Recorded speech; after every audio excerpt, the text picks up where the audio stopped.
So hello again. We're going to go over some more stuff now. We're going to do, I guess, a briefer overview. I spent a long time talking about World War One and World War Two, but I do have sort of a truncated version here that I like to also do just to sort of reinforce a little bit more.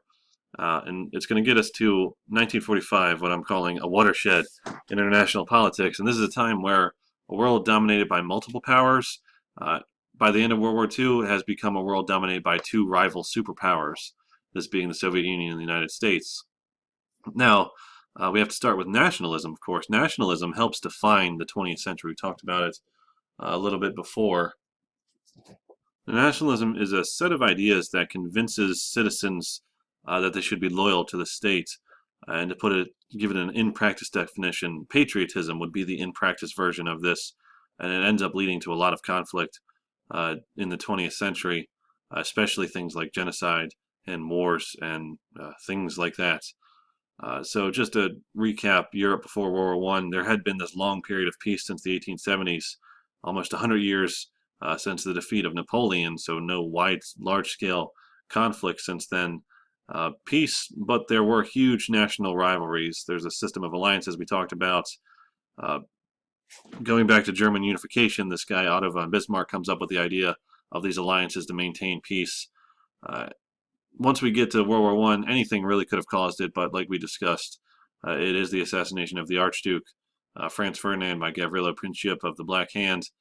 They were Serbian nationalists who undertake this assassination, and then alliances get everybody involved. We have the Allies versus the Central Powers. It becomes a stalemate, and it leads to trench warfare in Europe. And so here's a map of the Allies and the Central Powers again.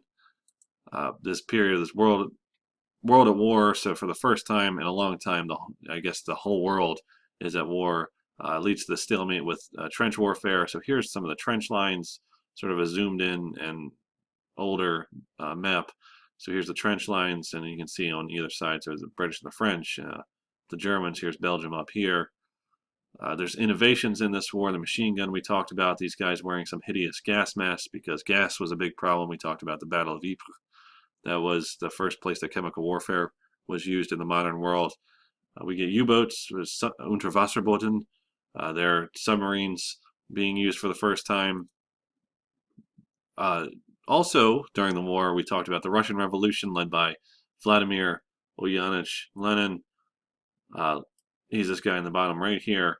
And after the war, an imperfect peace uh, demonstrated, or through Woodrow Wilson, the 14 points. It doesn't really work out that well, as one of the 14 points I think we discussed was that there should be a League of Nations. This idea come up with Woodrow Wilson, the U.S. president, and anybody want to guess one of the countries who didn't join the League of Nations? And you're right, it was the United States. They don't join. Other countries aren't invited. Russia isn't invited. Germany isn't invited. And that imperfect peace really sets the stage for World War II, where we get the rise of totalitarianism across Europe and the Axis powers. It's this large-scale global conflict, which we just spent an hour talking about. The United States and the Soviet Union emerge as the leaders, though, that are after the war. They are the two big players on the world stage. But here's some of the totalitarians. There's Mussolini, uh, dressed in his finest. Here's Hitler, dressed in his finest. The war in Asia is another big influence on the rest of the 20th century. It's important to note that Japan never actually thought that they could beat the United States. There's never any plans to invade the United States itself and actually take territory or anything, the way the man in the high castle would have you believe. That was never really on the board. They just wanted to take enough territory that they could force the United States to negotiate uh, for some sort of settlement where Japan gets to keep most of what they've taken in Asia. There's actually, if you're thinking about World War II and how the fighting was different in Japan, or in the Pacific theater in general and in the European theater, there's a book that I recommend. It's called War Without Mercy. And this guy, John Dower, he talks about it was a racial war in the Pacific, white people versus Asian people, and how that led to a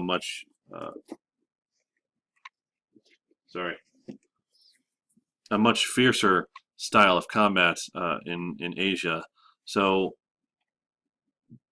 That's so the differences, if you're interested in the differences in the style of fighting. But anyway, back to the war itself. Uh, Sort of the national memory in Japan today of World War II is atomic warfare. As we know, the World War II ends in Asia after the United States drops two atomic bombs, one on Hiroshima and the other on Nagasaki. In Japan, very complicatedly, they end up surrendering. There was actually an attempted coup d'etat to try to overthrow the emperor to keep Japan from surrendering, but that didn't work out. Open it up in the comments if you want to talk about it. Here's World War II in Europe, so some of the major offensives in Europe, but it leads to eventually the surrender of Italy and Germany, some of the other Allied Axis nations. One thing that we sort of just glossed over was the Holocaust, and I think that the crash courses will cover the Holocaust in a little bit more detail, where 6 million Jews and about 5 million ethnic minorities, we're talking about Gypsy people who sometimes identify as the Roma, Polish people, Soviet prisoners of war, homosexuals, and political prisoners are executed. So about 11 million total.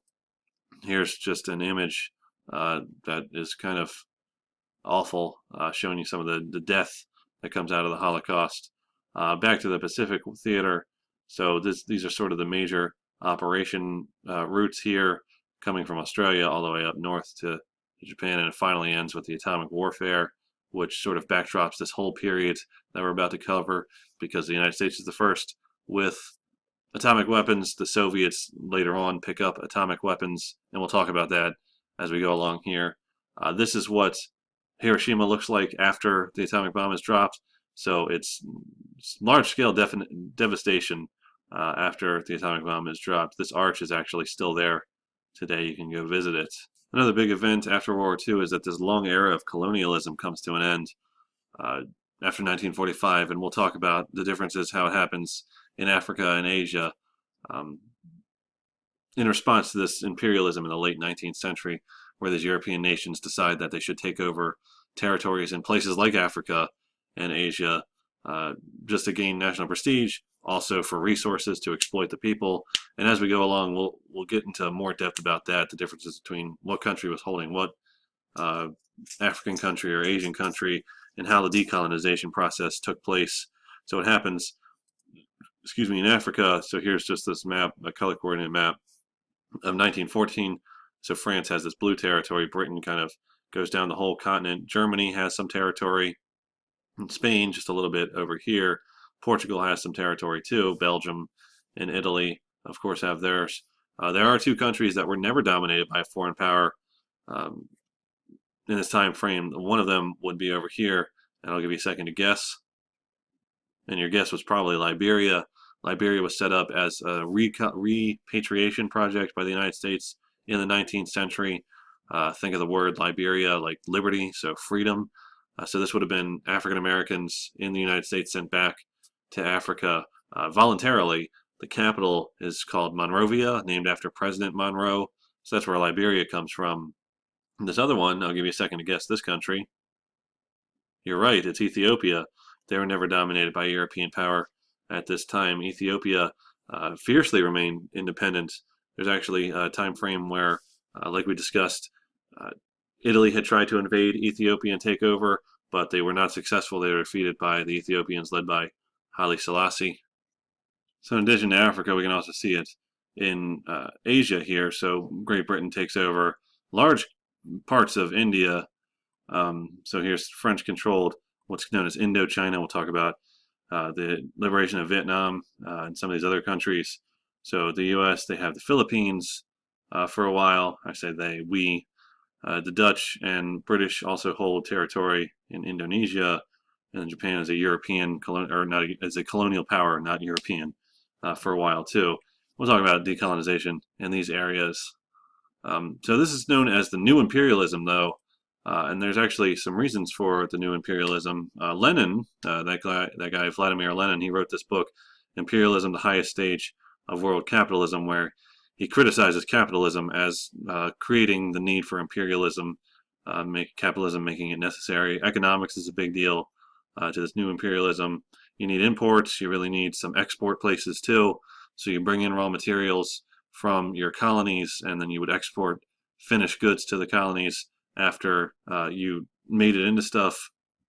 Politics becomes a big player here. You need markets to keep people at home satisfied. So there needs to be this balance of power, colonial style, wherein your home country in imperial discourse, they're called metropoles, and then you have your countries on the periphery where you would send finished goods. That way, people in the metropole are making money. There's also this idea of the Anglo-Saxon Crusade, which sometimes you might hear it said as the white man's burden. The white man's burden meaning Europeans and Americans had this racist idea that it was the burden of white people to civilize, whatever that means, people of color, so people in Africa, people in Asia, and elsewhere. So we finally get to this period of decolonization after World War II.